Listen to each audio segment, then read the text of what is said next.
تلاقوا حاجات شيك قوي، في منها سيلفر والجولد، تنفع كمان على الفساتين السواريه. يعني لو انت عايزه اي حاجه من البورتفيهات دي تقدري تاخديها، مش شرط اللي هي تتلبس على العبايه. بالظبط.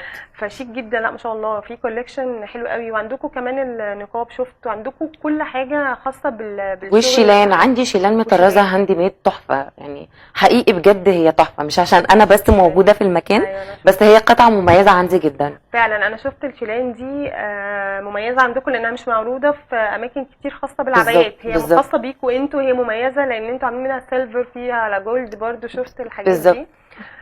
لكل بنت عايزه شال، سواء دي هديه كمان لمامتك لحماتك ليكي كتغيير، بجد هتلاقوا كوليكشن مش هتبقوا عارفين تاخدوا ايه ولا ايه يعني. كلميني تاني بقى عن القفطان المغربي ونديله حقه. ايه الالوان اللي موجوده عندك؟ عندي الاوف وايت، اوكي. عندي اللي احنا عرضناه ده، لا اللي احنا عرضناه ده كاب. في القفطان بقى زي نفس الدرجه؟ لا مش نفس الدرجه طبعا. في الاوف وايت، في الابيض، حلو. الكحلي، النبيتي، الزيتي اللي طالع ترند ده. جاي لي كوليكشن كمان في الشحن ان شاء الله، هيعجبك جدا بقى. دي حاجه كده لسه خلاص اوكي. لا ما ظهرتش يعني.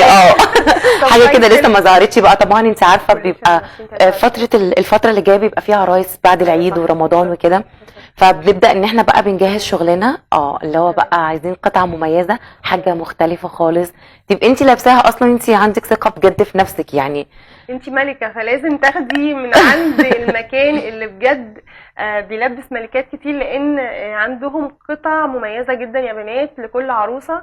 تقدري تاخدي من عندهم تشكيله هايله من الشنط، من العبايات، من القفاطين المغربي، من كاجوال.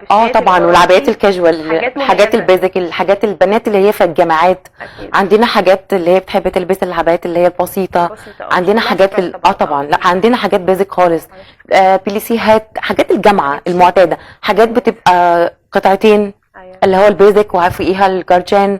فلا الحمد لله عندنا تشكيله مختلفه خالص، وكل الحاجات متاحه. يعني انت بتخشي الحمد لله الحمد لله طلبك موجود. اكيد. بصوا ده يعني انا شخصيا لما رحت عندهم المكان ما بقتش عارفه اخد ايه ولا ايه الحقيقه، لان فعلا عندهم كل الالوان وكل الخامات وكل الاذواق. الحمد لله عندكم الحاجات اللي فيها ستريس، عندكم الحاجات السامبل جدا للسيده لو انت عايزاها في خروج عادي بالنهار، او عادي لبس المنتقبات.